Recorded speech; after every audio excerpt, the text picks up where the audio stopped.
Good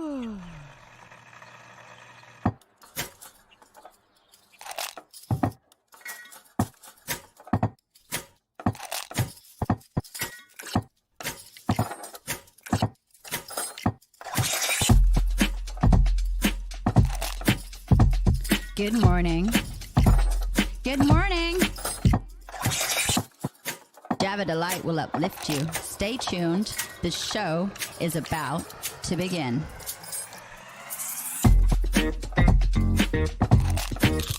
Grab your coffee. Stay tuned. This show is about to begin.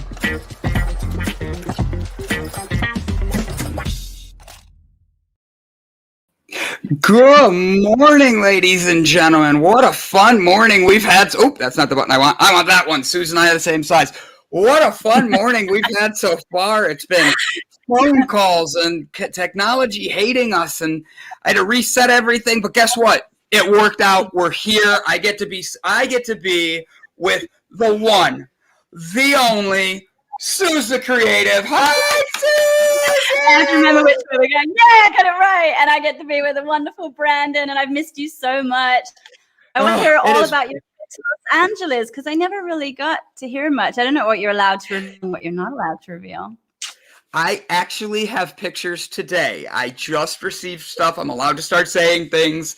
LA was insane. It was a whirlwind trip, lots of fun, lots of good things.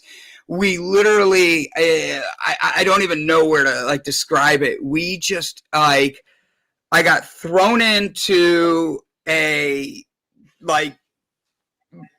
don't even know, I got thrown into a pile and they said, go be you. And I'm like, what the heck does that mean?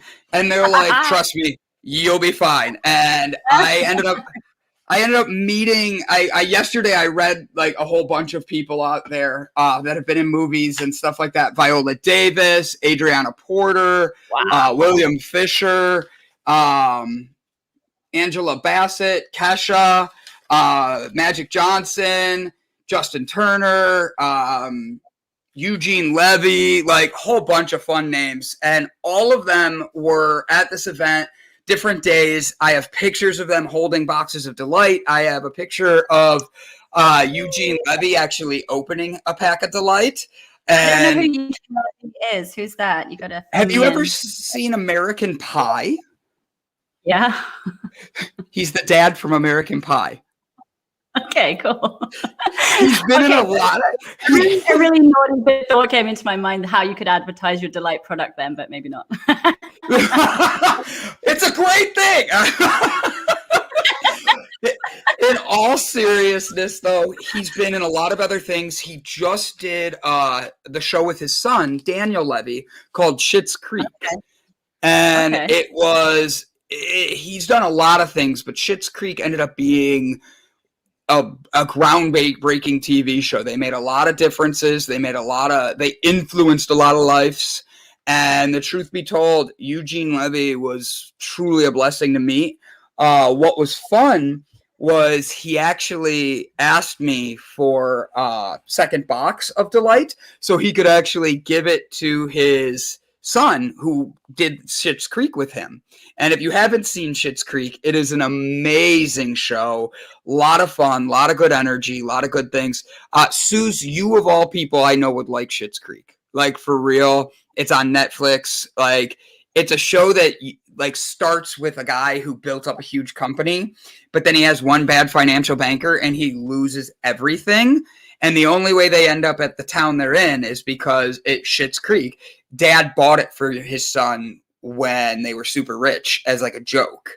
And then they had to move there and they're living in a motel and all this. It's a very unique story, but it makes you want to play and listen to things. And it presents it's the first representation of a homosexual couple that I can honestly say, no matter who you are, you're rooting for them like you do other TV shows. You're like, oh, I want them together. And it was one of those where I even got my parents, who never are like that, to be like, oh, they're such a cute couple. So like, I thought that was the best way that show has been done.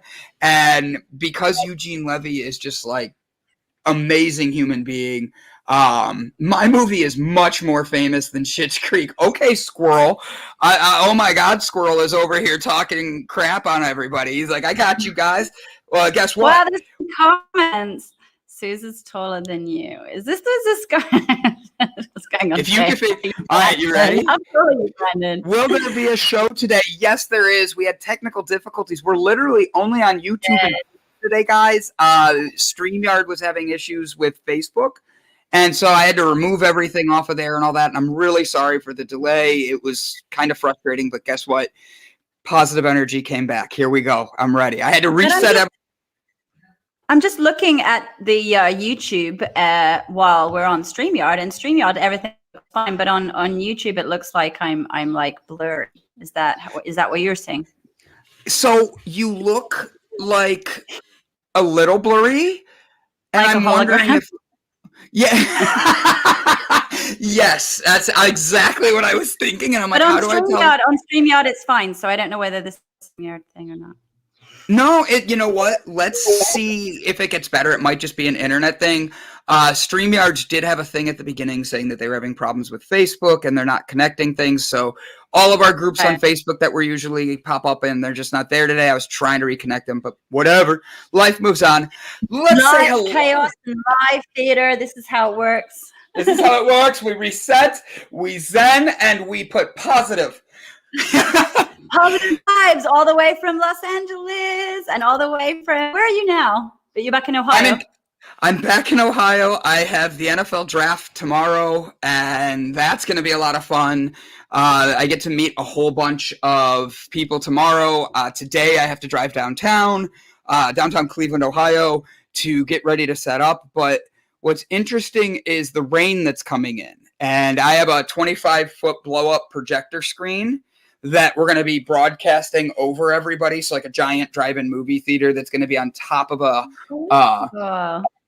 yeah. So I'm just being me and having fun. And I'm hoping I get to spin fire out down in the flats somewhere. I don't have any permits for it, but at the same point, I'm me. So I kind of just go and I play. As long as I have my fire protection stuff and all that, people usually are cool. And I don't catch anybody on fire. I still want to hear more gossip from Los Angeles. To be fair, like I feel because we've all been locked down and muzzled for a while. Like, you know, even the thought of sort of Hollywood and Los Angeles feels like another life. It feels like years ago when we had live events, and it just feels like a distant memory. And how was everyone in masks or not? Yeah. Actually, 100% yes. My pictures scary to see all your favorite stars with masks on. So I thought the same thing, but honestly, it was so much fun because all right, so like a masquerade ball, instead of having eyes closed, you can't see their mouth. All right, I will give you 3 choices. Okay. Yeah. Do you want Coca-Cola? Do you want Usher? Or do you want, and I think you got Usher yesterday, didn't you, in the team meeting? Or did you leave right before? That bit? Okay. Did I leave the fun bit? That's not fair. Sorry. Coca-Cola, Usher, or a $10,000 bottle of wine? Usher. So I actually, one of the photographers and I, before the show started and everything last week, him and I sat down and we started talking, and we're having a drink, just chatting. We're having mimosas for our morning. And he makes the comment about he likes these things, but this is the first one he's done. And I go, oh yeah, who do you usually shoot? And he goes, well, and his mask comes off. And I swear to God, I thought I was sitting with Usher. He looked like his brother. And I'm like, I'm assuming Usher. And he goes, actually, and pulls out his phone. He's Usher's actual cousin. Like, he's been photographing him since he was a kid. I thought as cousins just hanging out and all this stuff, family pictures together. I'm like, what? So we start talking about me being from Cleveland, and he's been here a few times. And then Usher was like, he's like, you know, he owns part of your basketball team. And I'm like, I do. And he goes, oh, I've gone there and I shot with him and LeBron. I've taken pictures. I'm like, what? And he's like, yeah, he's showing me all these pictures. We ended up becoming, like, for real, forget Usher, him and I became good friends. To the point that, like, him and I are texting, and I sent him Gavin's show about music. Okay. And we were talking about that and all of it. And he did send it to Usher and said, I want you to know, like, he would be interested in Time, but right now it's just not as big as we want. But when you guys get there, he's already a part of it. He'd love to talk music with you guys. Sweet. Because you know, one of my favorite games is 6 Degrees of Separation. So you're now 1 degree of separation from Usher. So yeah, when we all get our music shizzle up together, and, you know, I'm starting making my tracks and everything, I'll send some of my dance moves, and, you know, we'll get it. You know. Now I have to give Suze absolutely the most credit for something, because Suze created the new morning intro. She's the one that has all the beats. She did all of it. And so, Suze, you might be creating Usher an intro one day, you know? Oh, wow, that would be a treat, but I don't think I'm there yet. I think there'll be a good couple of years for that. But I tell you what, I'm really excited at the moment, because I've discovered something. I can't tell you how many breakthroughs I have had in the last, I don't know, 3 days. It's insane. Okay, so first breakthrough that happened, yeah. Okay, so I've been wanting to transition with my career for a long time, and winter, like, nothing was happening. Like, there was no creativity, no inspiration. There was a lot of ideas, but there was no motivation. Spring was like, boom, you know, it was like, you know, the bear has come out of his cave and he's like, yeah, let's get started. And then I met this marketing person. In fact, a friend of mine was like, she loves to hear me sing. And she's like, I cannot believe you're not singing on YouTube. And I was like, I'm a trained dancer, I'm a trained actress, but I've never trained in singing. I've just been doing it for the last couple of years.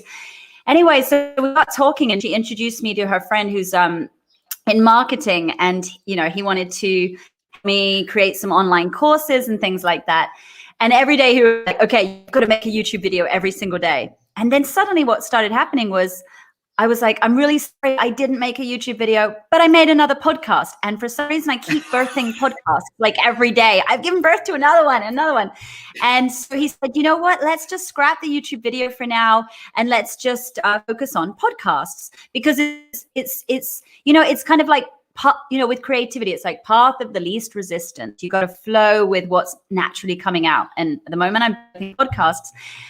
And so it's been so fun to suddenly go, oh, life doesn't have to be difficult. We don't have to do the hardest thing. We can actually pick the thing that is just flowing naturally and easily. And my guest today, Alex Childs, who's coming on in a bit, we met years ago. I haven't seen her for years. And we are now discussing also doing our own podcast together, because we wanted to touch base because of the show today. And we were talking for 2 hours, and she's like, I think we could do a podcast. And I was like, it's podcast year. So I'm very excited. So I would love to mix music within that, you know, and everything, and make my own welcome track for the podcast as well.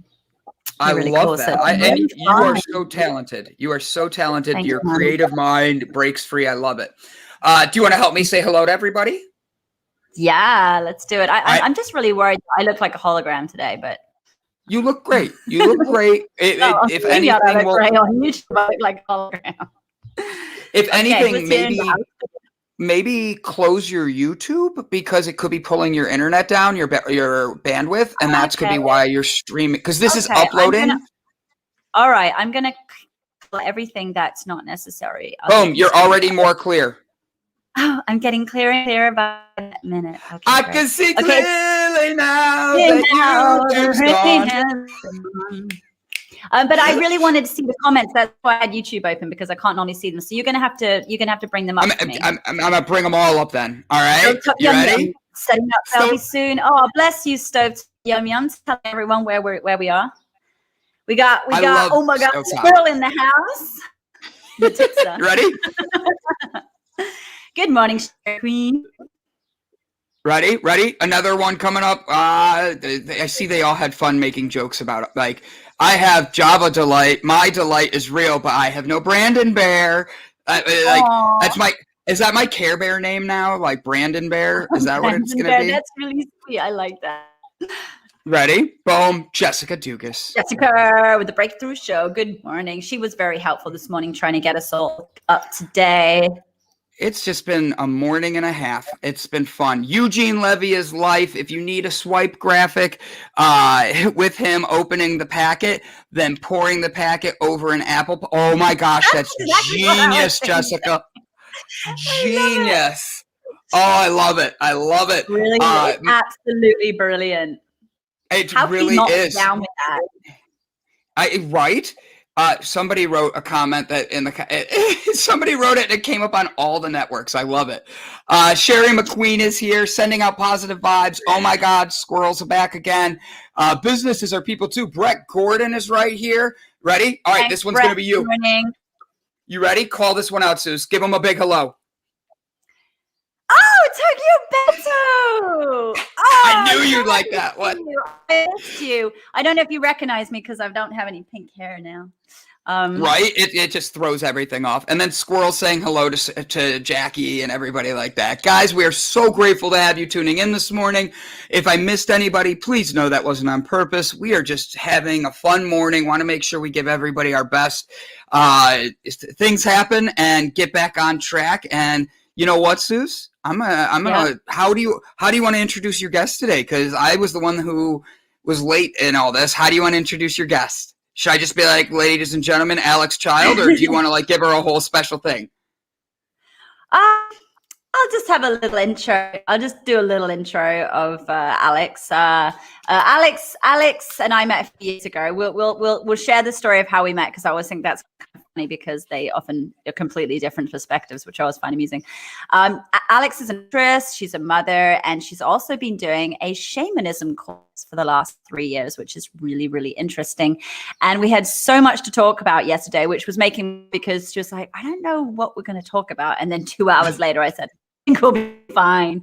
So I'm very excited to have Alex on the show. She's a very, very interesting woman who's got lots going on. And I've put her links here in the chat so we can share that in a minute so you can kind of see all the cool acting things she's done. So yeah, bring Alex on. You can give her a special welcome, Brandon, because she will enjoy your Brandon Bear love. All right, ready? Ladies and gentlemen, it is truly an honor that like Suze and Alex Childs are on here together. We get to have these creative minds and wonderful women that are leading in powerful ways. I am honored to introduce Miss Alex Childs.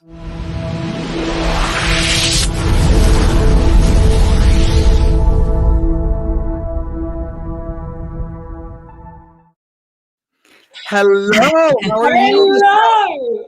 Oh my God, what was the drum roll? It was fireworks and everything. It's amazing.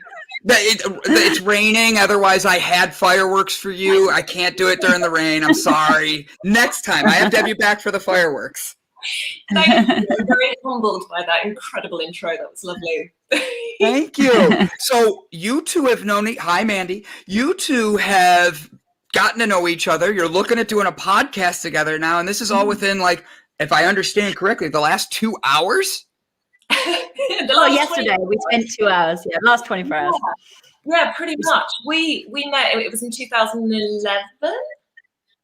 Yeah, it was actually 2011. We met on this course, on this acting course, and the reason we had so much to talk about is because actually I think our journeys have been quite similar in terms of, like, creativity, overcoming mental health stuff, exploring growth, etc., etc. So actually, yeah, we've got a lot to talk about.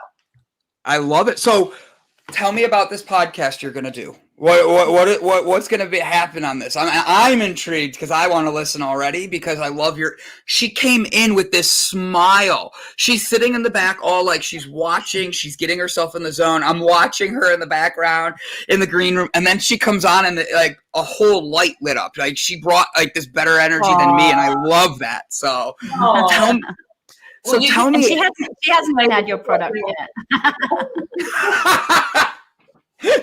So tell me about what you guys are looking at doing. Tell me about your show, Suze and Alex. What are you guys thinking? I'm intrigued. Oh, amazing plug. You go, Alex.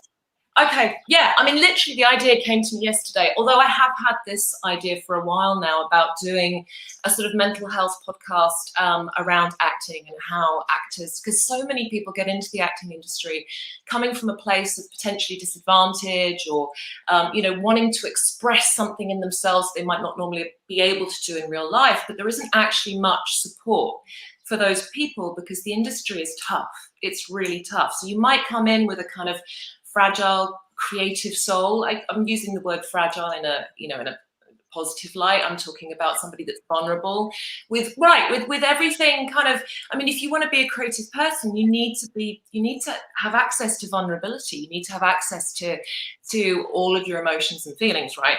But there isn't really much support in an industry that's kind of geared towards money making and, making sure that the best fads are kind of expressed in the best way or whatever. So I've been interested in the idea of mental health and acting for a while. So we want to call this Acting Mental, because both of us in the past have been accused of being a little bit crazy. The best ones always are. Good, I'm liking this Brendan Bear love. Oh man, you're just getting me started. Because he's so lovely.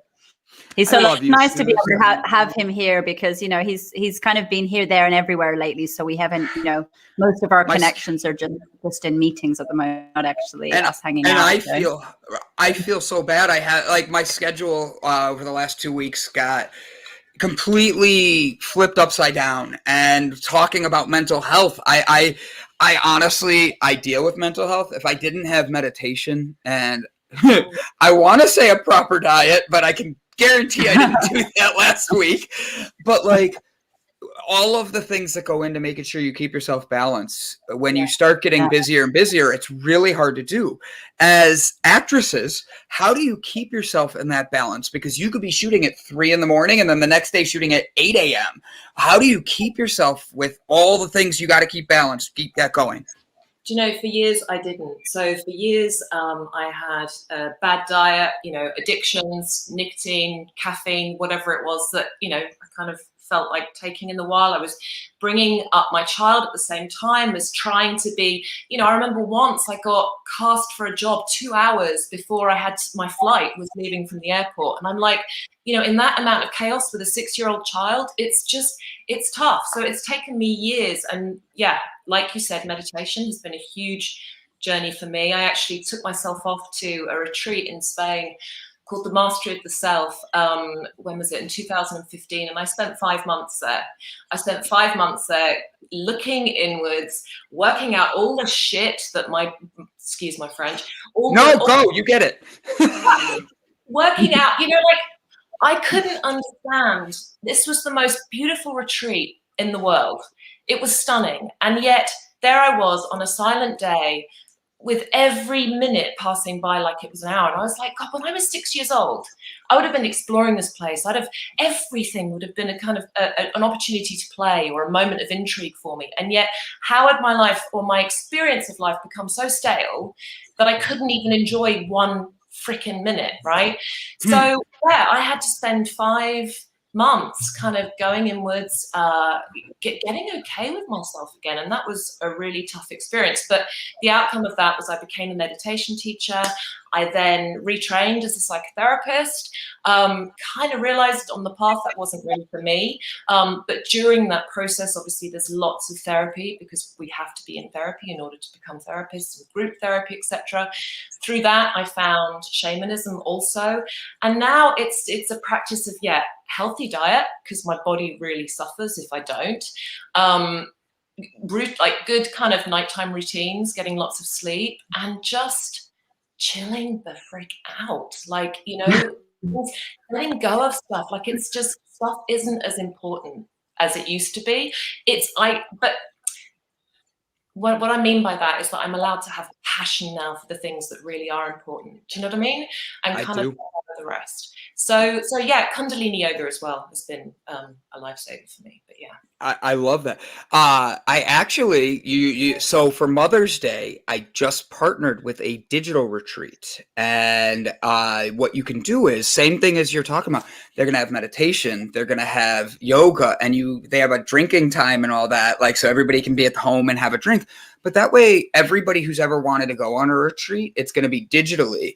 I'll be releasing that like beginning of next week, but it's meant to be for Mother's Day. And our deal that we're going to strike up, because I love my mom, is if you sign up, your mom gets to go for free.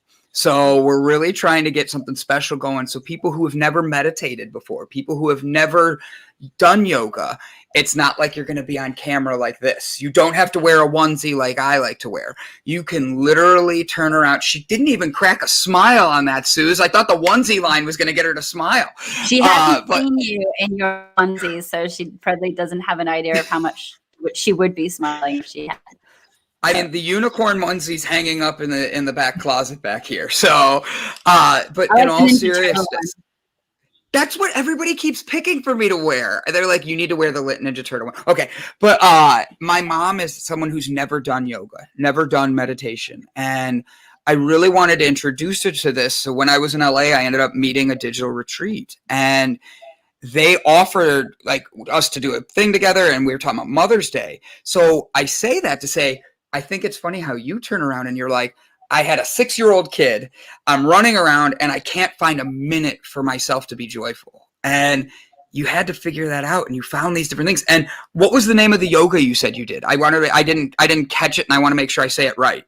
Kundalini Yoga. So it's a lot of breath work and kind of, breath work mainly. Breath work and movement, but breath work is known as the mother of yoga, isn't it? It's it's kind of known as the mother of yoga because it's sort of the feminine yoga, if you like. And there's a lot of breath work, and there's a lot of repeating things lots and lots of times. Can I ask what you mean by the feminine yoga? I ask because I would love to try it, but I want to know if I'm going to get like beat up and kicked out because I'm not a feminine. No, God, no. No, I mean, there's a lot of, I suppose, like Ashtanga yoga, which is more masculine. Yeah. Power. It's definitely a more masculine one. And then there's a lot of yogas that are kind of pretending to be old age, but they're actually very new age. Kundalini goes back thousands of years. And it's very much, I mean, in terms of feminine. I'm going to put it in the chat. Thank you.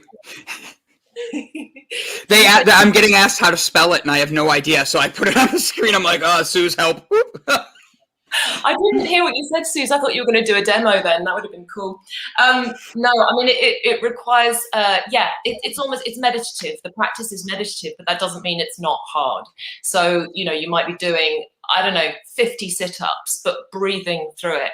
You might just simply be there sitting and breathing, but pumping your stomach muscles, and that's it. And so it takes, I guess, the same kind of discipline that meditation does, really. So when you started your meditation, Suze, you're going to have to jump in here because I talk a lot and I love to interview people. So I'm enjoying having you around. You just like that I'm like ready to go like into town and talk to everybody. You're like, hey, come with me, let's make friends. So Alex, when you started meditation, I'm the H in ADHD. Like, I'm hyper all the time. I don't sit still. If you can't guess, that's just who I am. But focusing on the meditation and being able to get someone like me to zen and be quiet and have that moment where my mind isn't racing 500 different directions was very difficult. How have you been able to get yourself to learn and teach yourself how to meditate? Because I think a lot of people think they have to be a master meditator and they can sit for hours without moving or breathing or without thinking anything, but they're breathing. How did you start? Without breathing, they hold their breath for hours. David Blaine's jealous. Good meditation. Like when I first started to meditate, I meditated exactly like I lived life, and that was in a state of self-violence. I was like, I must be sitting upright. I must get my mind still. I'm not doing it right. Shit, why am I not doing it right? And actually, that voice, that insipid little voice was in my life all the time. You're not doing it right. You know, it must be because you get everything wrong, blah, blah, blah. So the common misconception with meditation is that your mind needs to be still. It doesn't. It doesn't. You have to, all you need to do is move your awareness to that which is witnessing the mind. So for example, I could close my eyes and fully intend to meditate. I have a series of mantras. And then 10 minutes later, I'm planning my shopping list or my day. And it's like, okay. So in that moment, I have a choice. I have a choice to either berate myself for being such a bad meditator, or I have a choice to come back to the present moment. And that present moment, it can be, you know, in any way, either the sounds that you're hearing or, you know, feeling sensations on your skin, or, you know, in my case, in our practice, we come back to a mantra. And it's that choice that presses the reset button. And all you're doing, it's literally like lifting. You know, if you go to the gym and you want to lift weights, you want to improve a muscle, you're just improving that muscle in your brain that is coming back to attention, to being attentive. So thoughts are actually really cool. They're really cool. And the reason that they're really cool is because, okay, I didn't realize this was going to be a talk about meditation, but we know where you're gonna teach me how to meditate again. All right, I'm ready. Here we go. Hold on. I'm gonna move my chair back. Get my chair ready. All right, I'm ready. Whoa, I'm turning. Okay, so the mind and the body are intimately connected, right? If I were to tell you right now, there is a lemon in front of you and I want you to cut it in half again and take a quarter and bite into that lemon. What's happening in your body right now? Are you salivating? Is your mouth beginning to water? Just right, okay? Actually, yeah. Right. Simply, your mouth will begin to water because your mind has constructed something, okay? So given that the mind and the body are intimately connected, if you're sick, right, and you go to the doctor, what's the primary thing that he's going to tell you to do? Take medicine, most likely. Go to a holistic. Pill for that. You said doctor. I went to the drug dealer. You know, like I had to pick which one. You know, if you went more holistic, they'd tell you to rest, check your diet. Are you exercising? Are you taking time for you? Things like that a lot of us don't realize are necessities, and that's why they tell us it. But go ahead, I'm sorry. Exactly. So rest, right? So that was the first thing that you said. Now the thing is, when you come back to the present moment, even if it's just for one moment, your mind, and this has been proved through, you know, encephalographs, this has been proved that the mind comes to rest. Literally all of those crazy waves that are going on in your mind. And we have between 60 and 90,000 thoughts a day, right? That is a lot of confusion and mess going on in the mind, okay? So even if your mind comes to stillness just for 1 second, the mind gets to rest. Because the mind and the body are intimately connected, right? The body begins to rest. Now, what happens when your body rests? What is the process? When you're at rest at night, what does your body then do? My body? Yeah, I would say it fixes. My body personally, let's go with air. Honestly, I would have to say, I got you both on that one. It rejuvenates itself. It resets itself. It rebalances itself. About lemon, what does it make you do? It's like, what's it making my nose do now that the brand is giving us this visual cue? So we're not actually saying the word farting. It resets, right? So it begins to heal. So when we sleep at night, like one of the reasons we really need to sleep is the body needs to reset. It needs to begin to heal itself. It needs to kind of go do a systems check, you know, check your red cell count, you know, whatever it is that needs to do. So when the body begins to heal, although rest is a very passive process, healing is a really active process. The body is literally scanning the whole system. So, you know, I mean, some people in the middle of the night, let's say 4 o'clock in the morning, might start to sweat. It's because your body is probably cleansing your liver at that moment, or some of your other major organs, right? So it's an active process. And because the mind and the body are intimately connected, it also goes the other way. So when the body is going through this healing active process, that is then transferred through the mind as an active mind. right? So this common misconception that we need to have a still mind when we meditate, no. The moment that you become still in the mind, a whole lot of stress is going to start to move, and that'll be all of the the mental interpretation of what's going on in your body, which could be, Right. oh God, you know, that interview didn't go well, or, you know, this conversation wasn't great, or that my boss was a bit shitty with me today. That stuff is leaving, and your job is just simply to witness that. Just witness it. Just allow it to go, because it's healing and it's getting out of there. So that was a brilliant. That was, sorry to interrupt. That was a brilliant, because it is my interview. That was a brilliant. I'll help you. Hold on. That was a brilliant.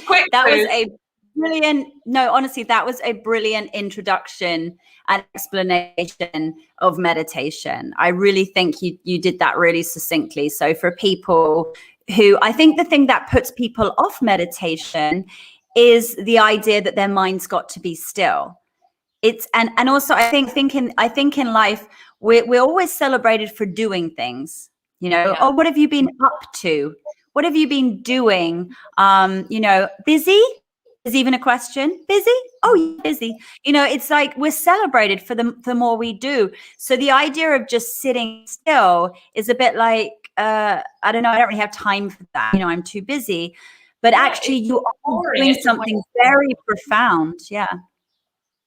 Yeah, exactly. It's boring. It's a waste of my time. Why am I doing this? I mean, I can't remember who said this. It might be Eckhart Tolle said that if you don't have 5 minutes to meditate, then you need to sit down for an hour.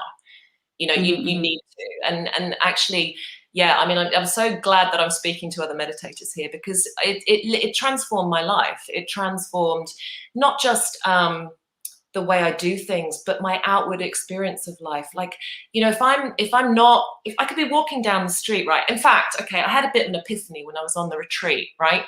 I came out of a retreat talk and we'd been meditating all morning, and I walked down the mountain, and it was like literally the Wizard of Oz. You know, where she steps out of Kansas into Technicolor. Suddenly I noticed everything around me, the beauty of the light on the trees, the flowers. I was like, holy shit, you know, I must be having some kind of psychopathological episode. You know, what's going on? Because we're not in Kansas anymore, Toto. Right, exactly. But my own experience of that kind of what we call exalted consciousness had been, you know, through substance abuse, right? I'll be honest. And here I was having that exalted experience. And so now I know. Natural high. Yeah, when I'm not present, life starts to feel a bit sticky. It starts to feel icky.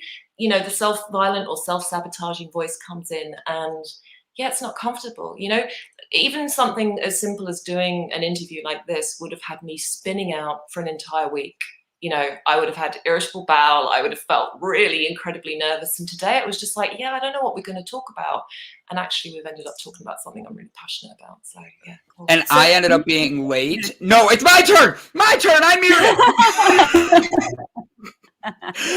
Just kidding, Suze. Just kidding. I actually can understand, because with the technical difficulties and I'm bouncing in and out trying to figure out what's going on, that had to add anxiety to you before we go on the show. And I'm watching you in the background and my heart is dying, because I'm like, I don't want guests to think that we're not trying to get this together the right way. But I love that you come on and you're like, nope. Guess what, people? You come on with this positive energy. Suze comes on and she's like, I love Brandon. And I'm like, oh my God, I'm so loved. I love you guys. So with meditation, I wrote myself 2 things that I want to ask you about. And then Suze, I will mute me and you can just keep talking until I unmute me. You mentioned for the next 3 hours, Suze and I. That's okay. I'll just keep bringing comments in, you know. So with therapy, and I'm coming at this from a male perspective, a lot of people in the male perspective have an issue with going to therapy. They have it in a negative connotation in their mind. So my first question would be, how would people forget being a man and forget being a woman? We're just going to go humans. I'm using me as that example for saying why some men have trouble. I personally go to therapy once a month. What would your recommendation be for why people should go to therapy? And then my other question would be, what is your mantra for today? And I'll mute myself now. Oh, wow. What would be my mantra for today? So sorry, the first one, I've got a really short attention span. You're going to have to unmute. So the first one was, what would be the benefit of coming to therapy? Did you say? So people have issues like I don't need a therapist. Therapists are for, and I'm going to use a quote that I've been told, therapy is for crazy people, not normal people. And I've been told that on multiple occasions. And I personally disagree, because there's always a moment in every single person's life where life is crazy and you need that sound person who's grounded that you trust to talk to. And that was where my therapist would come in. So that's a very good point, that we're not crazy, that life is crazy. I think that's a really good point. I try to point that out, but people don't like it because I'm bipolar. They're like, oh no, you're crazy. I'm like, bite me. Some of the most like intelligent people in the world were bipolar, and they've had other issues. It's not about judging the person on the outside. It's about judging who they are by their actions, because that speaks way louder than words. I'm talking way too much. This is about Alex. So going to therapy, what would be like, what made you not want to think, and I'm using the words from other people, crazy, like, oh, I'm not crazy, I need therapy. Okay. What would be, like that? If you were brought up in a culture, let's indigenous cultures, for example, and I'm bringing shamanism into here, where community is like the foundation of everything, which we're not in the West anymore. We go to our own separate homes, we deal with stuff by ourselves. Like Sue said, if someone says to you, how are you? It's like, well, you said this earlier, this morning when we were messaging, oh, I'm fine. We don't share how we're doing unless it's with a significant other or a family member. And some people don't even have that, So therapy is literally, and actually that in itself can be quite triggering, because we're sharing our wounds with somebody else who might have similar wounds, right? Therapy is an opportunity to just, what do they call it? Positive regard. It's basically just to sit and bathe in the love and acceptance of another human being, to be able to talk through stuff. I mean, in terms, like, my spiritual path has been quite long and convoluted. I've done some crazy things in terms of initiations with the shamanic stuff, in terms of, sitting on a mountain for 5 months in order to kind of get myself to a place. Therapy for me is like a really easy access point to that. Does that make sense? It's like it's an opportunity to explore oneself just in the safety of another human being. And so when I was doing therapy, I've kind of sort of moved away from it now, because I've been drawn back to more creative stuff and back to acting. But I had male clients, and there was one male client who he didn't want to speak. He just sat there with me for an hour every week without actually speaking. He might have said 5 or 6 words. But for him to just be in the presence of someone that wasn't making him do anything, that wasn't demanding anything of him, was happy to sit there in silence. I mean, in fact, he was quite severely dissociative, so he would go in and out of the, being in the room. But just to have someone witness that with him was enough to make him feel safe, and that might have been the first time he's felt safe in his life. So, people have an idea that, if I go into therapy, I have to talk about, the time when I was smacked by my dad, or the time when I,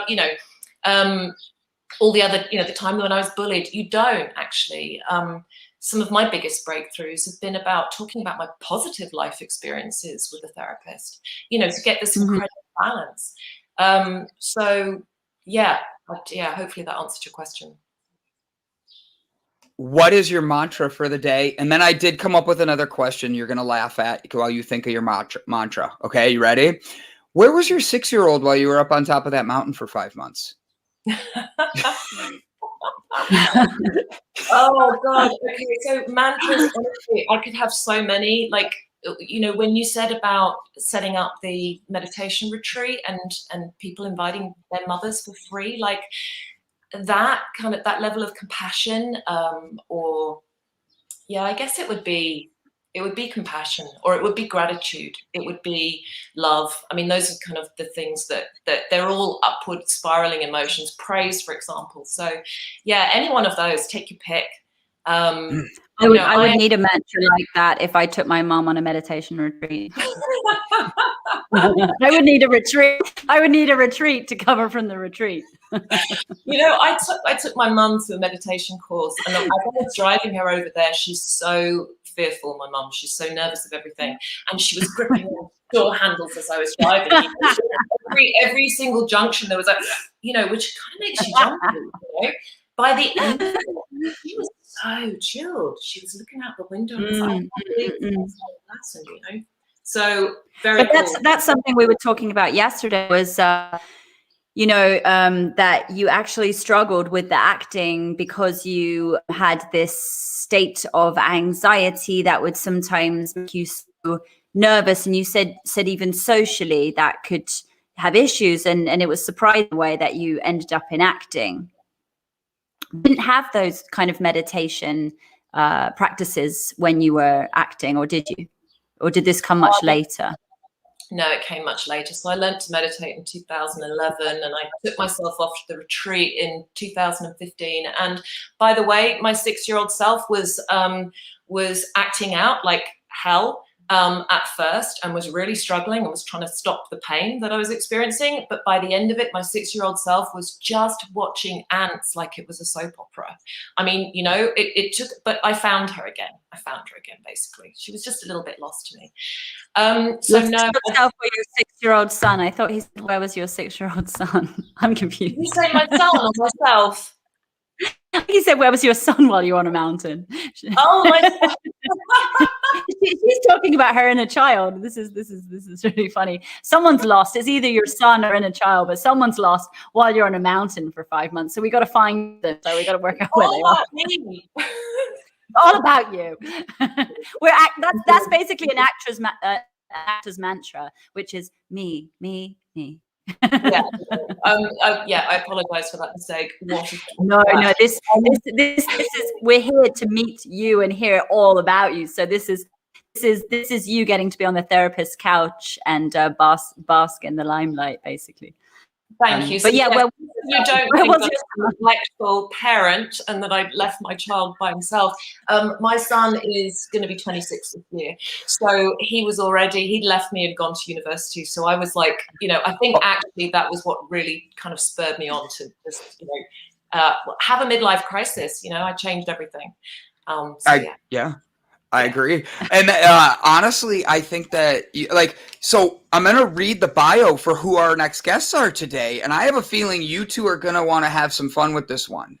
This is a good one where, all right, Suze, you ready? I see your face. I'm watching you. So our guests today are Andy Tilley and Marco. They've traveled and a lot of experience, so much in a short period of time. They are real talking single dad who tries to balance everyday life yet still be him. Their podcast, the Dad Beer Club, the Dad's Beer Clubs. I love it. I first time I read it, I thought it said beards, and I was like, yes, somebody else with beards. I love it. Podcast is targeted around men's mental health. Interesting stories about life, parenting, well-being, business. Nobody cares about dads. Started to encourage dads to share their experience of fatherhood, parenting stories. But from the side you rarely hear about. I am so excited to have these guys coming on as well. Alex, I love everything you're doing. If you want to stay, you can stay hidden in the background for a minute, and I'll bring you in if you have questions, because I would love to have you guys, I love mental health conversations, and I love talking about building people up, and these are two more guys doing the same thing as you, and truthfully, I love what you're doing, and I want to watch your new podcast when you guys release it. So please don't forget about it. As you can hear, I can just listen to Alex all day because she has so many stories within stories that have so many interconnecting links of interesting things that I'm just like, I cannot wait to start a podcast and share it with you. And can you do me a favor, Suze? The links that you have for her stuff are not showing up in the private chat. The first one I have is Brandon, if you want me to come on and start with you, I'm cool with that. That's the first note I have. But if you All share right, those, I'm putting it here. Alex, It was already up there really early in the morning. You probably missed it. I don't think it got me. I got you right here. I'm going to share this right now for everybody. And Alex, please stay in the background because we'd love to if you have any questions, you want to jump in and talk about anything, especially when we're doing mental health, honestly, just give me a thumbs up. I'll keep an eye out and I'll bring you in so we can have fun with the conversation. All right? Oh, I'd love that. Thank you. Thank you. Thank you so much for coming on. So, ladies and gentlemen, let me bring on Marco and Andy.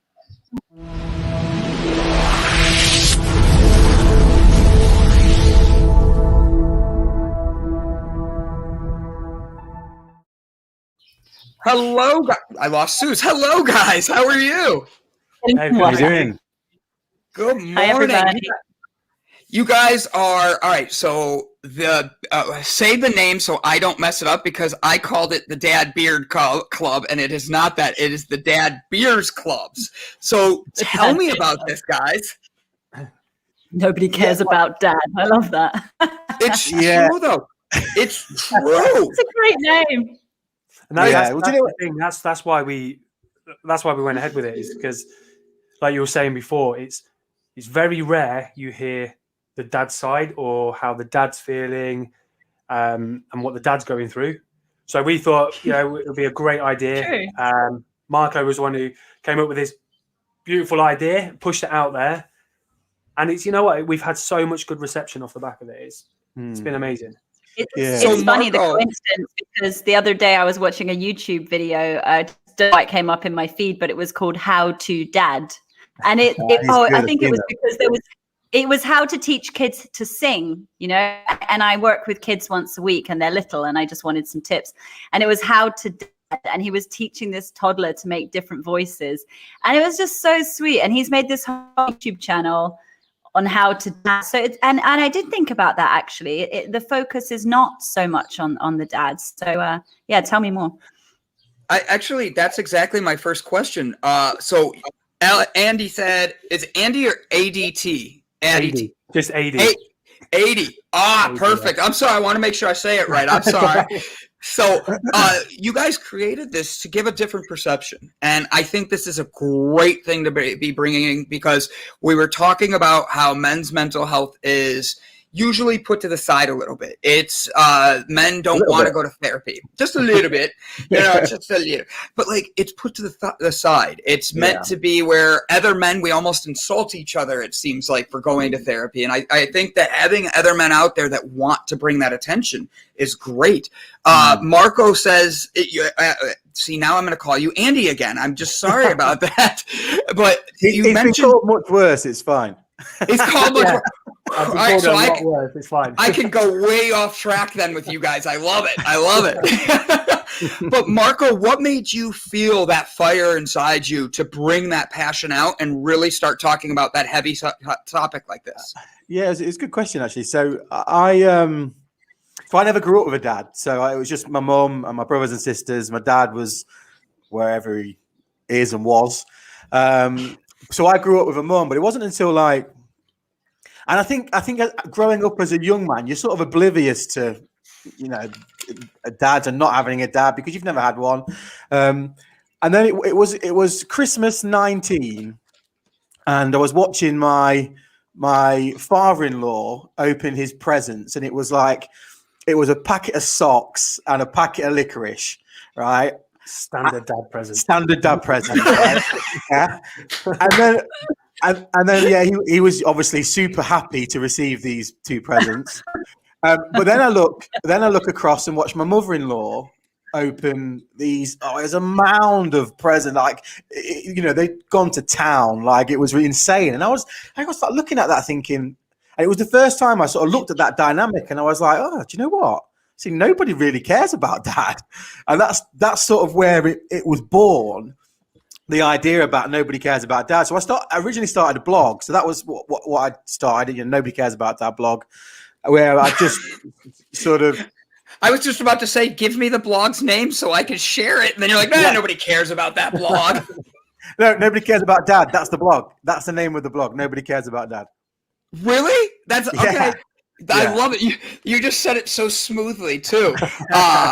Oh, that was funny. All right, so go ahead. I'm sorry, I interrupted you. No, it's fine. So I started the blog, and it was just I started it to just put out what I always call my brain farts. You know, when I think about something, I just type it down, and boom, it's out in the world.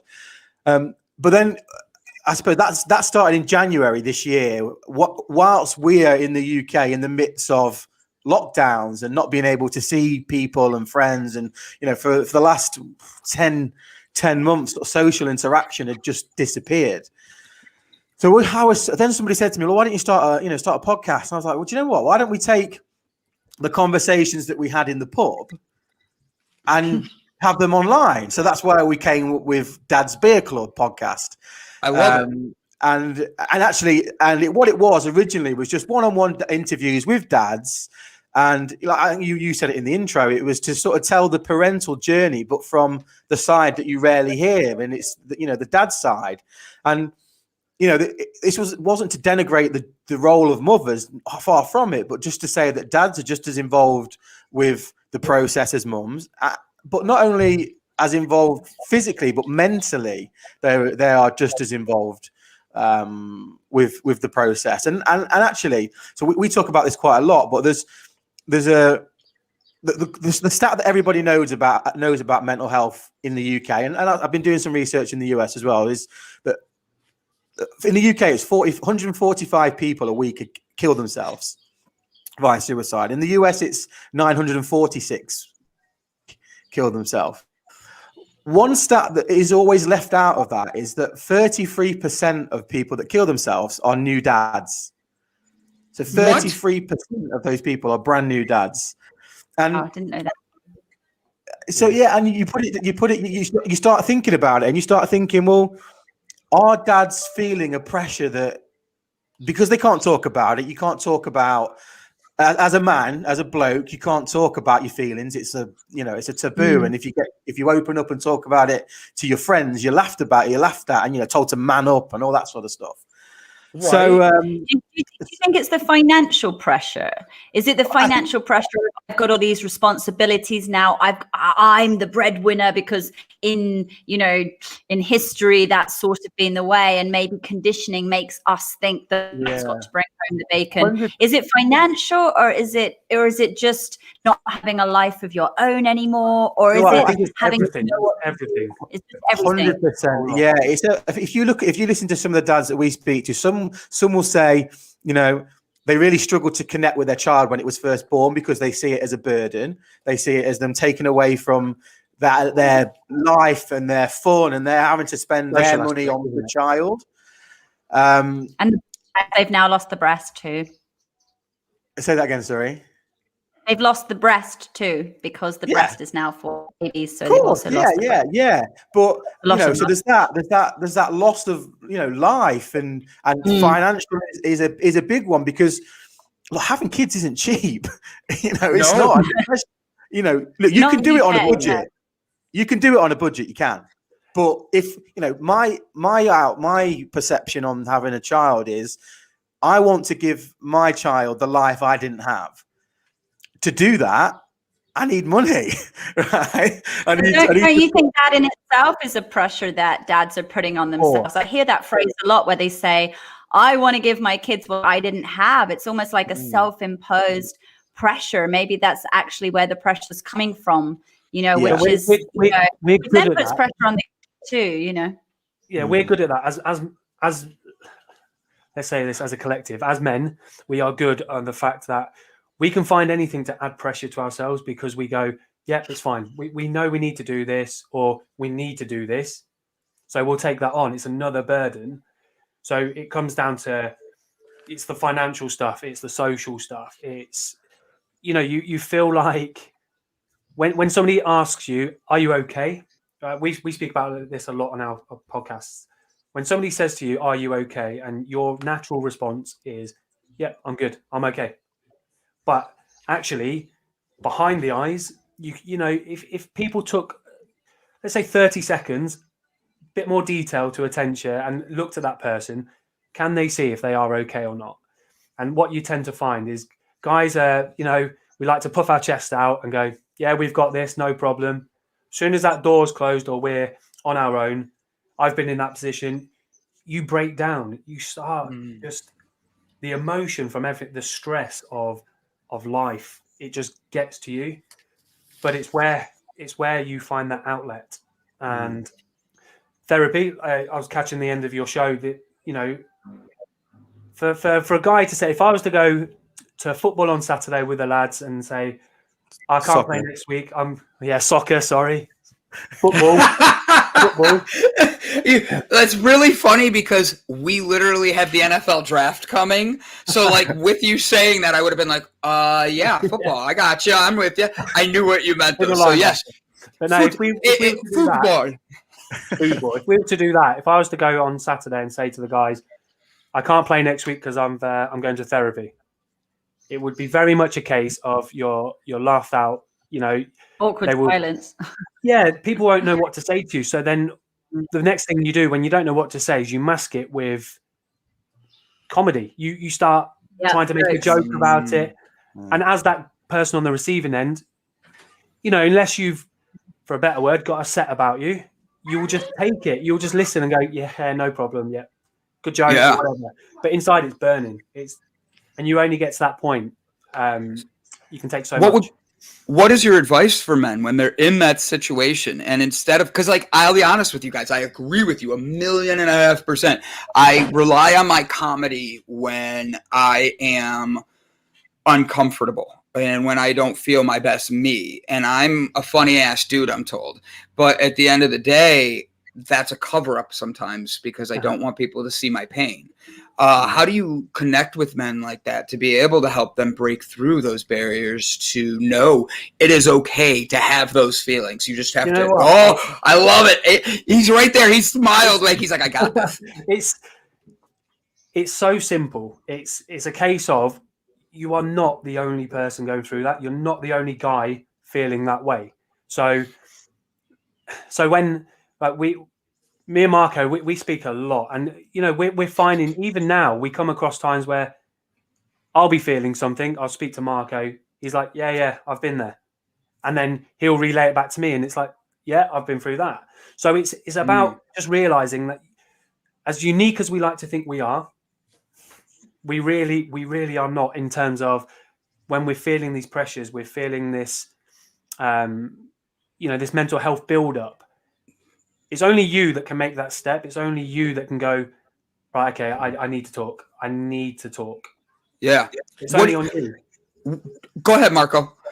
Yeah, no, I was going to say, look, I think one of the things that, if you can take anything positive about the coronavirus pandemic, which, you know, is very hard to, but if you can, is that, you know, they're saying in the UK alone that 10 million people will need new and extra support because of this pandemic. Now, what that means is it's becoming more and more mainstream to have an issue. And the fact that it's becoming more and more mainstream makes it less of a taboo. And the fact that it's definitely changing. I mean, look, me and Adi are 36, right? So when we 35, were 35, so when we were at college together playing football at 16, 17, you know, we'd have never dreamed of saying we didn't feel good. Like it just wouldn't have talked about. Like I lost a good friend of mine at 21 to suicide, and you know, to myself and to my mum, it was the end of the world. You know, I was in pieces. But then, as soon as you go back into the wide world, it's game face on and back to living normal. But inside, you're dying. Now, I think society has moved on somewhat from that, and people are much more open and willing to discuss their problems. It's not perfect. We've still got a long way to go, but it's definitely more acceptable now to talk about it than it was. So with that being said, I lost Sue. She got tired of the talk. You know, she's like, I'm done with these guys, you know? No, just kidding. True. I was shutting the door because the birds were tweeting too much. No, I love you, Sue. So do you guys have, like, I'm going to ask a weird one, but like a code. So like, let's say there's a day that I want to call him Andy just to force a habit because that's what but call him Andy. This is his new name. It's like, I'm sorry, I see an N there, and that's the dyslexia in me. But when you are out there and you're doing stuff, like, let's say the day just hits you.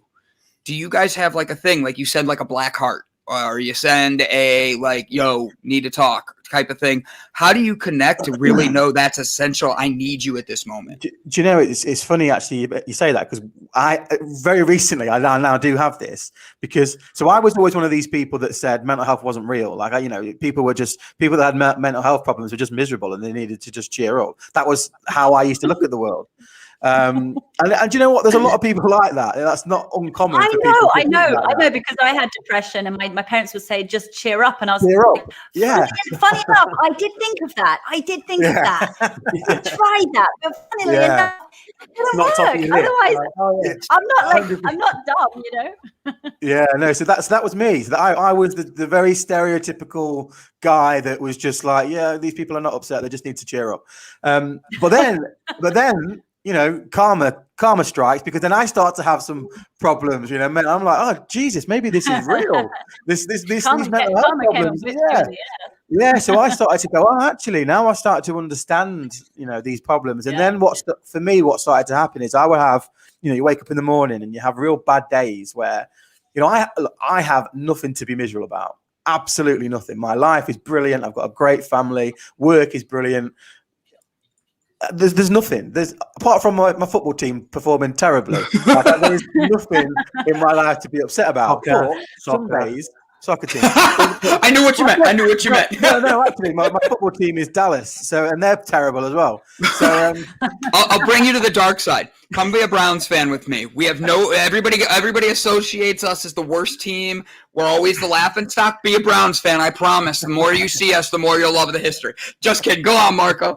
Yeah, no. So I would, and I start having bad days where I was just like, I'm not good, and like I would say to my wife, like, I'm really not good today, and she'd be like, what's wrong? And I'm like, I don't know, like I'm just really struggling, and then those days turn into a couple of days, and then it's a couple of weeks, and then you're starting to think, I've got a real issue here. Anyway, so moving forward a little bit, I was having a conversation with one of my best mates, and Andy. He is Andy, not AD. He confused me then. So I was having a conversation with Andy, and he was saying, why don't you call me? Like, if you're feeling bad, why don't you call me? But that's the problem, right? You don't want to speak to anybody when you're having a bad day, and you don't want to reach out to have those conversations. So I said, So what I've done is I've said to my wife now, I said, look, if you can see me having one of these bad days, message Andy. Andy will call me and I'll feel much better. So that's what we have now. So that's how I'm sort of managing it at the moment. Yeah. So two things. One, I want to show everybody your website. And make sure they all give it a follow. I have it right here for everybody. I'm going to copy it and paste it. Nobody cares about that. That's really cool. I really like that. Yeah. That's very cool. There's the Calm is the charity we're raising money for as well. What charity is it for? So at the top there, it said Calm Campaign Against Living Miserably. So just there, they are a charity that campaigns against suicide. So we're doing quite a lot of challenges this year. So we did a war zone, like an online Call of Duty tournament where it was like £10 entry. We had like 100 lads that played. That was a really good event. We're doing a bike ride in the summer where we're raising money for the charity. So all this year we're doing stuff to raise money for Calm. Question. Brilliant. Can people from other parts of the world jump in on this? Like if I wanted to help raise money for Calm and have our viewing audience do something because I'm not a gamer, but I can tell you right now, I have 4 staff that are completely gamers. Like the one guy is watching the show right now, gonna make fun of me because he literally is like, he goes, I can't do the work today because I don't have the right mouse. And I'm like, what do you mean you don't have the right mouse? He's like, it's my gamer mouse. It hasn't come in. And I'm like, oh my God, like, dude, what? But like, there are people that are into the gaming, and that would be a great fundraiser. I would actually connect you guys with one of our viewers is really big on Twitch and gaming. He is all about mental health. I would want to do something like that, and I would pay my £10 to be able to jump in on that, and I would die within seconds. I'd be the guy that would jump out of the plane and forget to pull the chute. Like, that's how video games go for me. But I love what you guys are doing, and you're bringing attention to a very serious area. The other question, we have a question from the audience. I have a few here if you're ready, is for the two dads, because I'm not a dad and Suze isn't a dad. But when you were newbie dads, were you ever jealous of your newborn? So that's a good question. I think for me, in all honesty, the only part I was jealous was the amount of food my newborn got. Because he was always eating, and it's acceptable. It's acceptable. If I ate as much as that, there'd be questions. But no, I think, do you know what? For me personally, no, because I felt something. It's that whole cliche, you know, you felt something click, you felt all of this. I genuinely did. And my whole perspective, everything changed. I just became this even more overprotective bear. That was it. And you know, even the point when a baby's crying and they're like, no, let them cry it out. I'm the one at the door just scratching like a dog, like, no, let me in. So I wasn't jealous of my my newborn. It was I felt like I couldn't do enough. Yeah. So I felt that I did a lot, but it never felt enough. So that's the only part. And you kind of, again, added pressure. You know, you put this pressure on yourself. Like, am I doing enough? Am I spending enough time helping here? Am I running around after everyone? But there's only so much you can do. Yeah. So no, not jealous from a newbie at all. Yeah, no. I guess for me, it was, I used to, and a lot of parents, I guess, will feel this, but I used, you know, when he was newborn, I would literally have him on my lap and I'd just look at him and think, God, I fucking love you, mate. Like, I just used to look at him like that, and it was almost forget any outside noise or any other feeling. It was just, you know, just a pure emotion and love. So yeah, never jealousy.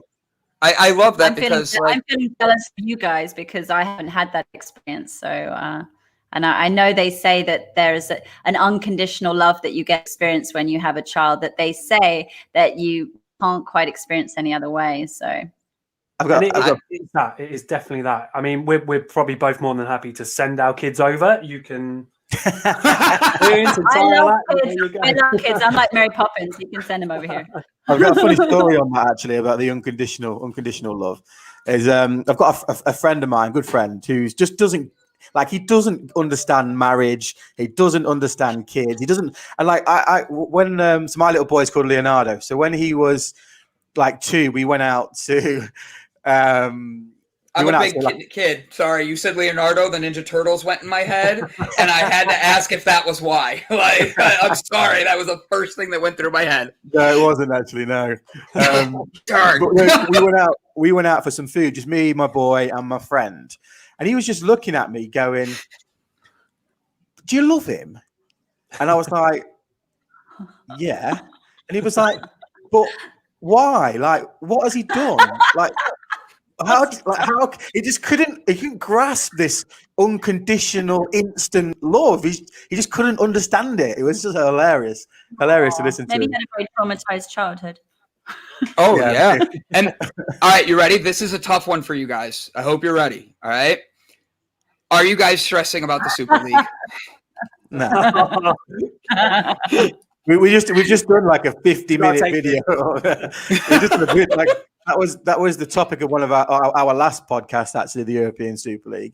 No, well, we're fortunate because our teams were in it. So, like, you know, if it, my view on it was if it went ahead, great. If it didn't, great. Like, I'm not bothered either way. Right. So, give me like a good example of nobody caring about dad, because we had on before you guys came on, I had Miss Alex Childs on, and we were talking about meditation and mantras and all of that. How do you keep being a dad when nobody cares about dad?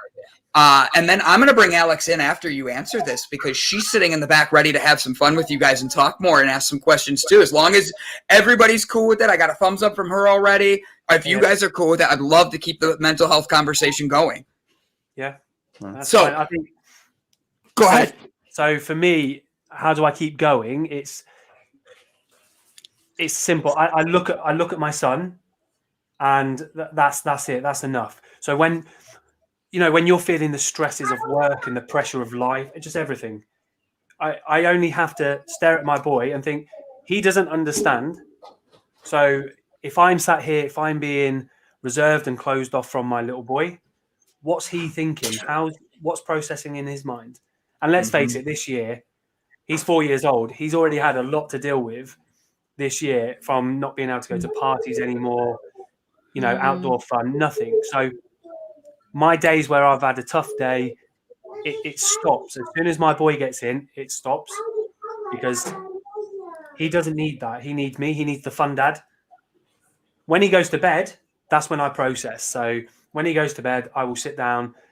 I wouldn't say I meditate, but I put music on and I just relax. I just go, right, okay, that's it, done. Tomorrow's a new day. I mean, I'm fortunate in the sense of, I've been through a lot. I was in the military. I've experienced a lot in that life to know my triggers, my sort of my snapping point.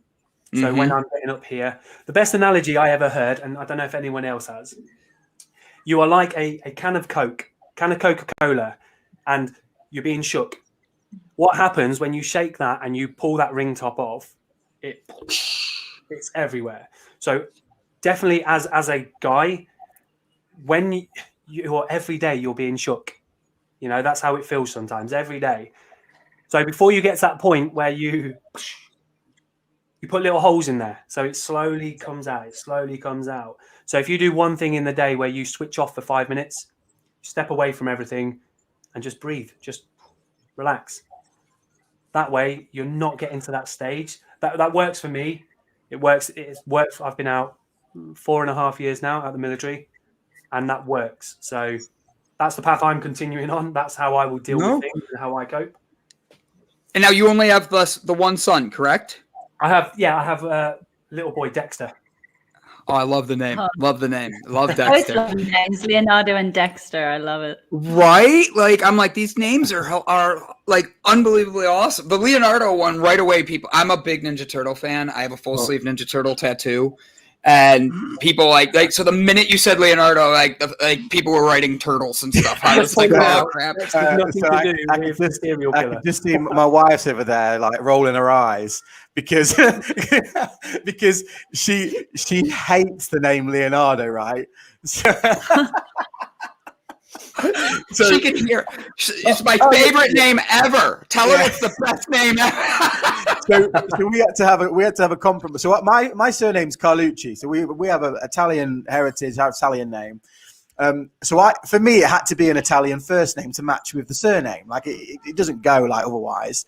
Like Dave Carlucci just doesn't work. Right? So I was like, she really likes Leo. She really loves Leo. And I was like, yeah, but loads of little English kids are called Leo. So let's go with Leonardo. So we had a big argument about Leonardo for a long time. So she's like, well, we can call him Leonardo, but I will only call him Leo. I was like, yeah, cool. I call him Nardo. So when you're both yelling at him, he does get his full name. Leonardo! That's co-parenting right there. Right there. How old is Leonardo? Pick a name that's... He's 3 in May. So, yeah, 3 in May. Oh, go ahead, Suze. I'm sorry. Terrible twos. Oh, fun. I was just going to say, I think it's a delay. That's why. I was just going to say, you've got to pick a name that is cute for a kid and cool when they're an adult. So I think Leo and Dexter do pretty well. I agree. What questions do you have sitting there looking so serene? I'm being very zen. No, I'm just listening. My son is a Harrison, and for the same reason, he can be a Harry when he was little, and as he's got older, he's kind of grown into Harrison. But But yeah. I wanted to say to you guys, it just kind of struck me because as part of my psychotherapy course, I ended up doing a thesis on self-harm in young men, because self-harm in women is really, it's talked about a lot. I mean, I couldn't find any books on self-harm in men because it doesn't follow the kind of classic rules. But what I did discover was that actually, and I think maybe a lot of guys are not necessarily aware of this, that self-harming behavior is, alcohol addiction, driving too fast, doing crazy stunts, throwing yourself off buildings just to kind of, prove that you're like top of the, whatever, starting fights, and that actually if there are any those sorts of behaviors that are coming up, then that's potentially something to look at, reach out for help for. Because it can get so easily hidden under this umbrella of, oh, well, it's macho behavior, but actually it's, it's bordering on dysfunctional behavior. Because something inside's not being expressed properly, right? Yeah. I've had friends that have done exactly that. They've had a tough week, and then we get to the weekend, and their actual words were, "I want to go out this weekend. I want to start a fight. I want to go get smashed. I want to start a fight." And you just think, no, let's talk about. Let's just chill out. Let's talk about it. But again, it comes back to our point earlier. Those people don't want to talk about it. You don't want to show that vulnerability and that weakness because it's unfortunately it's not seen as acceptable or as acceptable. Whereas that's what we're trying to raise that awareness that it really is. It's so acceptable, and it'll be so much better if we just opened up a little bit more and spoke about stuff. How do you think? Oh, I'm sorry to interrupt you. Sorry. No, that's fine. Go on. How would you recommend being men of talking mental health? I'm right there with you. How would you actually be open and vulnerable to people? I tell my way I tell people is they have to be willing to know that they have to, if you can't change yourself, you're never going to be able to change the world. And we all remember that saying when we were kids, oh, you could be president, you could be this, you could be that. But then slowly we let it fade away. But that fire that's inside of us that can like spark a forest fire, that can get people excited about things, is really hard to get when we have a mentality like you were saying, oh, let's go get drunk, especially in the male ego is the best word I have for that, because the ego is what's keeping us in that space. How do you recommend people, as Brene Brown says, unzip their skin to be able to open up to that vulnerability and have those conversations? I think that people just get, so me and Eddie talk about this a lot with social media, and I'm sure you guys do as well, the influence of social media and how people are living lives that are just not real, and people are trying to live up to social media influences lives as they're portrayed online, but in fact the reality is far from that. People really need to step back from that and stop looking outwards. I reading a lot on Stoic philosophy at the moment, and it's about just forget the noise, forget everything else around you. It's look inwards, look at yourself, and just don't listen to the crowd, don't listen to that. And I think it starts there. I think it's about just understanding where you are. Make sure you've got the right people around you, and you need to listen to the people close to you. We did a podcast with a guy called Manuel the other night, who is he's a super guy, Canadian guy. He's a public speaker. He does TED Talks, all that sort of stuff. He said something that really stuck to me, and I've got a friend who is going through some addiction problems and stuff. So I had this conversation with him, and he said, he was on this destructive path where he was drinking, he would go out, get drunk, do drugs, all that sort of stuff. But then his wife said to him, "Are you the man you would want your daughters to marry?" And he had to take that moment and realize, no, I'm not that guy. And if this guy turned up at the house, I would kick him out. But it's about having those people around you that can have those honest and open conversations, because we all have those drinking buddies, right? We all have those guys that just go out and drink with. But when you take away those beers, are those people still there? No, we've left a lot of those friends behind. The good friends, the people that are good for us, and it starts. I suppose I've gone a long way around answering your point, but it starts with surrounding yourself with the right people and listening to the right voices. And if you can do that and you can start to listen to the right people, you'll get yourself on the right path. Yeah. You've Can got to I remember. ask a question? Yeah, sure. Sorry, carry on. No, I was just going to say, you've got to remember that we've to be born, you've beaten the odds, like to be born. So have that confidence in yourself. If you are feeling that pressure and you want to open up to somebody, to Marco's point, you surround yourself with those people. But if there's not those people that you can truly trust, then have that confidence that you can speak. If you are feeling to that point, you're halfway there, because you are almost admitting, right, okay, now it's time. I need to speak. So just go with it. Just go with it. I haven't listened to the podcast, and I'm really excited to listen to it. I'm just getting into, I've already got a podcast, but I've got a new one coming. I'm making one with Alex. So I'm very in podcast mode. So I'm very excited to hear your podcast. I'm sure it would be very inspiring. Do you only speak to men, or do you bring women onto the show? Because just sitting here as a woman listening to this, I think you can also really, for want of a better word, educate women around what you're experiencing, for those that maybe aren't aware. So yeah, so it originally started as just a one-on-one interview with dads, and actually AD was my first podcast. That was the first one we did, and we sort of come off that and we were like, oh, we really like that chat. Why don't we just do more of this, like me and you chatting to other people sort of conversations? That's how it sort of started. That's what happened with me. We were talking yesterday for 2 hours, and she's like, I always had this idea for a podcast. I was like, I think we would have enough to talk about for a couple of years. And so, yeah, that's so cool. But it's definitely evolved from where we first started. And look, we're only 3 months old, so it's not like we've been doing this for a long time. But it's definitely evolved to the point where now we're saying, let's talk to people. We want to talk to people that talk about mental health, self-improvement, wellness, fitness, men, women, whatever. If there's guys watching this or women watching this that can take something away from what we're talking about, then we've done what we set out to do. What's crazy is when we originally, we started speaking to just men about the dad's perspective. But from our first conversation, I think I had two women message me personally afterwards to say they'd listened to this podcast, which was like amazing. We don't know how, but well done, because there were nothing really linked in with anything we were doing. But then they were sort of asking for advice and saying, well, actually, I feel a little bit like this, and my partner is behaving like X, Y, and Z. You guys have spoke about it. So just from that one sort of conversation, if that helped that one person, amazing, absolutely amazing. Like, we could close up now and that's it. But we love chatting too much, so it's not going to happen. I think it's so important to have, like, for it to be collaborative. Like, it's not just a male problem, it's not just a female problem. Like, one of the conversations that came up about, the Reclaim Our Streets, the whole women's movement, as to why should we be the ones that have to take all these extra measures to not experience violence on the streets, right? That actually, that's a conversation we need to be having with men as well. It's not like we can't just do it by ourselves, We need to learn to collaborate. Harry Mason, don't wear a short skirt.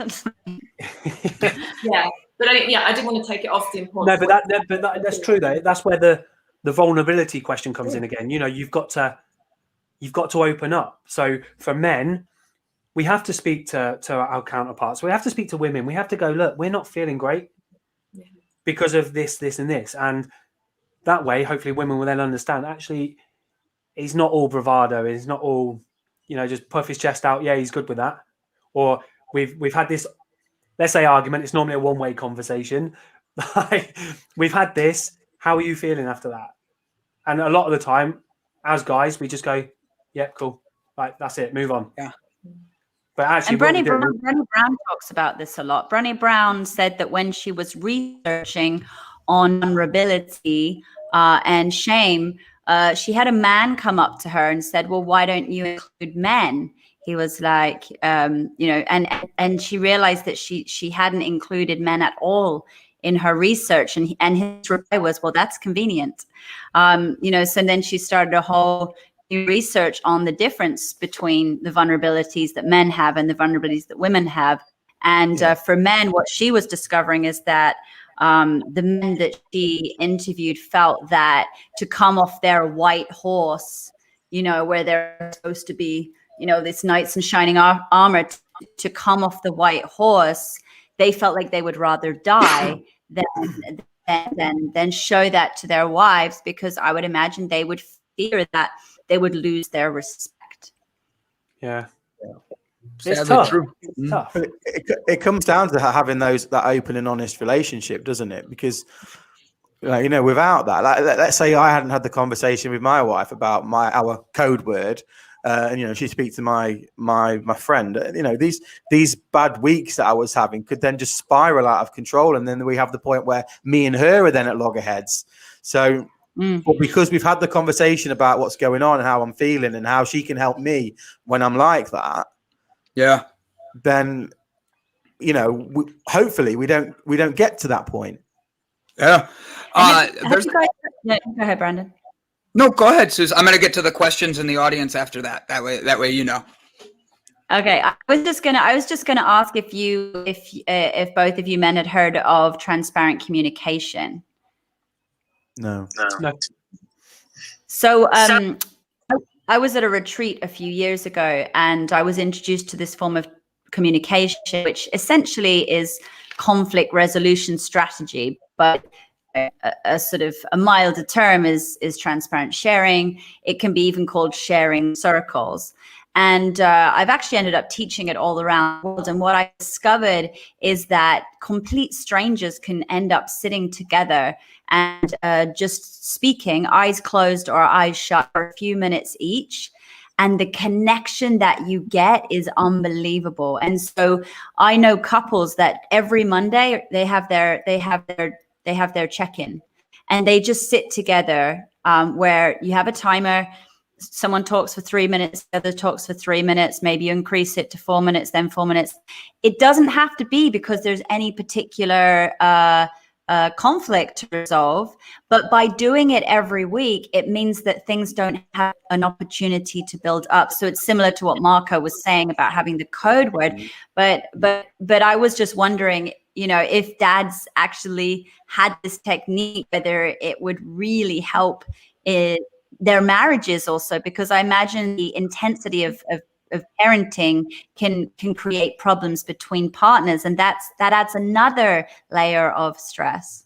Well, yeah, it does, because I think sometimes you can become like passing ships. You live together, but you don't end up doing anything together. You don't speak together. You're in and out. One of you's sleeping while the other one's looking after the kid, and vice versa.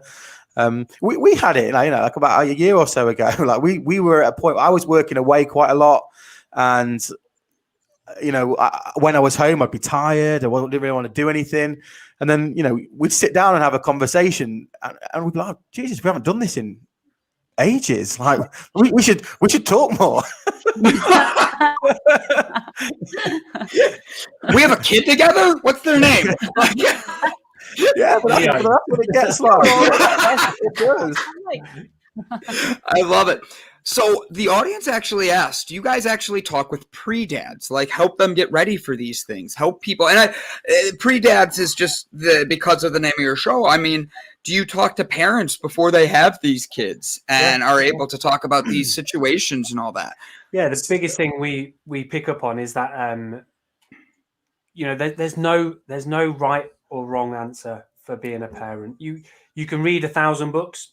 It will not prepare you because everyone's different. Every child is different. So Marco did a good thing, a blog about it not so long ago, about you hear all these pressures. Oh, my kid was walking by this time, or my kid was forming sentences. But that's their kid. Doesn't mean your kid's not going to. So that added pressure again, just relax. Things will happen as long as you just have that confidence in yourself. So we do speak to we speak to a few, not as many though, but there's a few. Funnily enough, I get quite a lot of pre-dads. I like the term pre-dads. That will message me to say, I'm about to be a dad, but I like what you're doing, but less confident to come on and talk about it and about their pressures and about what they're feeling or concerns might be about being a new dad. So I think maybe taking that step and becoming a dad allows you to open up to the realization of what it's about. And you know, a lot of people are dad. You know, it's not hard to be a dad. It's pretty easy, to be honest. But I think once people do become a dad, they can relate to other people on a different level. Whereas when you're not a dad, you're probably a little bit more guarded about who you are, what you say. Mm-hmm. I agree. Oh, I agree. Massively. I mean, now I don't care now. I love how the comment comes in, Brandon, you started talking at 6 weeks. The sad thing is, it's so close to being true. If my mom wants to come up here because I'm here today, like she will come in and I imagine you came out the womb like going, "Hi everyone." I showed up. I'm like, guys, it's me. Like, yes. This is a great question, and then I'm gonna turn to Alex and see if she has any more questions before we go into our closing segment. Mental health. Should it be taught to men and women in school curriculums? Opinions. And I'm going to go around for everybody on this one because I think that's a very good conversational piece that we all can give one on. I am going to say yes. I personally think that speaking about mental health, I believe that getting into communicating with people and not creating a negative stereotype of, oh, you did this wrong, you didn't do your homework, you're not paying attention, you're not sitting still, that you're bad. You get detentions. Having a spot where they can learn how to cope with those things and that anxiety in a different way. For me, I think I wish schools would be doing this in a totally different way. That's my opinion. Now I'm going to shut up and let everybody else answer. Who wants to go? I'll go. No, I'll go. Yeah, Okay. My fault. I think it should, and I think it will. I think ultimately, because of, like I mentioned before, you know, 10 million people needing more new and existing help. Mm-hmm. It's the governments and schools are going to have to not embrace it, but you know what I mean. They're going to have to open their eyes to the reality of what these issues were. You know, like for us at school growing up, we didn't have Facebook, we didn't have Instagram, so you know maybe we had MySpace, but you know we weren't chasing likes and views, and you know that just wasn't a thing. So for us growing up and watching children now, you look at teenagers that kill themselves over online bullying and stuff like that, then it's becoming more of a reality. So and I think and I'm hopeful that people in power are becoming more aware of their responsibility with all this, and that I think, like I said, I think coronavirus has expedited their plans for expansion in this area. Yep. I like that. Eddie, you wanted to go next? Yeah, I think it definitely 100%. It needs to, because it's not a bad word. Yeah, you got it right. Well done. I can go now. He said, yeah. That's all I wanted. One time getting it right. Yeah, I think it's because mental health is not a bad word or a dirty word. So the problem around mental health is we don't understand it. That's the problem. So it's not always a negative. It shouldn't be seen as a negative. So if it's taught at school, then yeah, you can. I think it's only going to be beneficial because of obviously what's going on currently. A lot of people are suffering and starting to realize and open up a bit more. But there's not much education out there, really. You have experts, you have people that have studied it, but where you can go and find mental health, and if you go online and you Google it on all of this stuff, it's always so bad and it puts you off. You go, no, I'm not getting involved in that. I'm not dealing with that. And that, I think if it starts at school, gets educated quite early, that's where everything stems from. You're educated, you're taught how to be, and yeah, that's me. I would definitely, if Dexter came home when he's at school, which is soon, and he says, "Oh, we've got a class on mental health today," amazing, absolutely amazing. Yeah. I'd be interested to see what goes on and hear what they're thinking. Yeah, I love that. I love that. Miss Alex. Sorry, go ahead, Marco. No, I was saying they should ditch woodwork and teach mental health. Yeah. Right. Woodwork, because you just learn anything. You just end up putting nails in your hands and things. That was my class. absolutely yes. It should be, but I think the whole school system, our school system, needs to change in order to make way for that. You know, school is taught in such a sterile way. It's like, okay, well, I can learn academically what you know, is the correct kind of psychology, but actually it needs to be implemented. You know, kids need to experience, and we are getting that, thankfully, more inclusivity. You know, opportunities to be in a place of praise with one another rather than a state of bullying. You know, that stuff can really be highlighted. It's like at the moment we're just kind of doing crowd control as opposed to actually promoting a healthy environment for kids to live in, or to work in. Sorry, but last week I was in Woodlands again. This is, you know, kind of the shamanic thing, working with young kids who are home educated, and it was an opportunity for them just to play in the woods, but we were kind of doing little exercises on instinct and intuition, kind of trying to get them to communicate with each other like how the trees would, right? And these kids were so full of life. They were so vibrant. They were so respectful. They learned, you know, I've got a 60-year-old talking to me about mycelium, you know, and like that, because it was kind of hands-on education, they really get it, you know? So I just think that, well, I was going to say before, but I don't want to discredit myself as a psychotherapist, that actually being in nature is a huge kind of entry point to experiencing positive mental health, you know? So if you can't go and talk to someone, go out into woodlands, go and take a stroll by the sea. This Indigenous elder once said to me, because I came to him with, like, you know, quite deep heartbreak, and he said, if you can't talk to someone, go and talk to the trees. And you know what? We were talking about crazy earlier, like a crazy lady, I put my headphones in so it looks like I'm on the phone, and I'll go and sit next to a tree in a huge in London, and I just tell the tree about my shit day, and I feel so much better at the end of it, you know? So to give kids an opportunity to be more in nature, I think that is kind of what is missing in our culture, is this connection. Yeah, unfortunately. Oh, go ahead, Marco. Sorry. Oh yeah, no, sorry. I was just going to say. So I did that on Monday. So Monday was the 3rd anniversary of my mum's passing, and do you know what? I just went and sat on the beach all day, like just took my laptop, put my earphones in, and I felt loads better. I'm not going to lie. Send me a few pictures to wind me up. No big deal. No big deal. Fine. Yeah, no, but I did. It was brilliant. Like, just go and sit on the beach, and you know, you drive. You drive, poetry. You drive there in a low, and then you leave much better. Yeah, it's switching off from reality. Social media, especially, it's being able to just detox from that. I don't think enough people do the whole detox. Yeah, when you put your phone down, like, so my son will be here soon. When he's here, that's it. My phone goes away. Like, my laptop gets closed. That's it. And I focus my time with him, but it's actually for me. It's for me as well.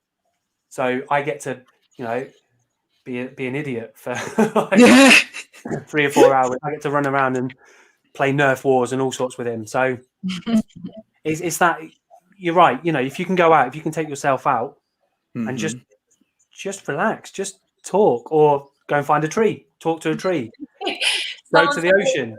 Someone's put in the comments, poor tree.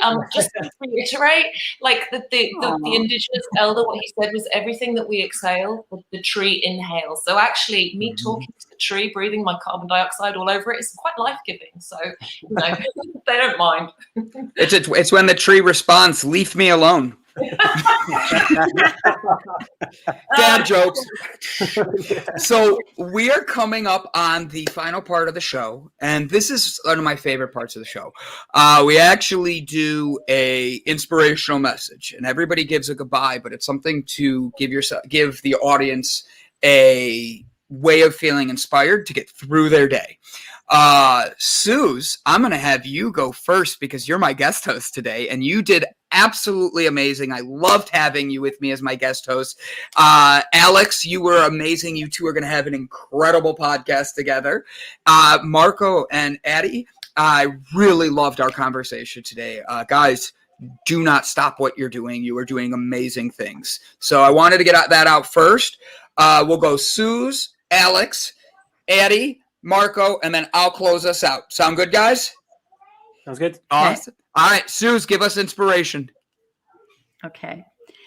So today we've been talking about the inability to say how we're really feeling. So I'm going to encourage you next time someone says, how are you? Not to say I'm fine, to actually express how you're feeling, even if it's just a little bit, just to open up. And remember, your voice counts. How you are feeling matters. You matter. What you're going through matters. And you are important. So start feeling what you're feeling and honoring it and finding the courage to share it.